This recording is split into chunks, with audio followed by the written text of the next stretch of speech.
যে নগাঁও বটদ্ৰৱা সমষ্টি এবাৰ আমি আমাৰ দখললৈ আমি আনিম যিহেতু নগাঁও বটদ্ৰৱা সমষ্টি প্ৰথমবাৰৰ বাবে হৈছে আৰু প্ৰথমজন বিধায়ক আমি আমাৰ কংগ্ৰেছ দলৰ পৰা প্ৰথমজন বিধায়ক আমাৰ কংগ্ৰেছ দলৰ পৰা হ'ব।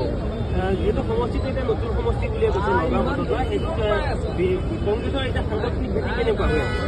সাংগঠনিক ভেটি দেখা গৈছে যে প্ৰায় 4-5টা সমষ্টি মিলাই পেলাই নগাঁও বটদ্ৰৱা সমষ্টিটো গঠন কৰিছে। আমি বহুত কষ্ট কৰি পেলাই কাম কৰি আছোঁ। দেখা গৈছে যে আমাৰ কিছু দলৰ নেতা আমাৰ বেলেগ দললৈ গুচি গৈছে, তাৰপিছত এখন ঘৰ যেতিয়া ভাঙি যায় তেনেকুৱা ধৰণৰ এটা পৰিৱেশ হৈছিল। কিন্তু সেই পৰিৱেশৰ পৰা আমি আগবাঢ়ি পেলাই আমি সকলো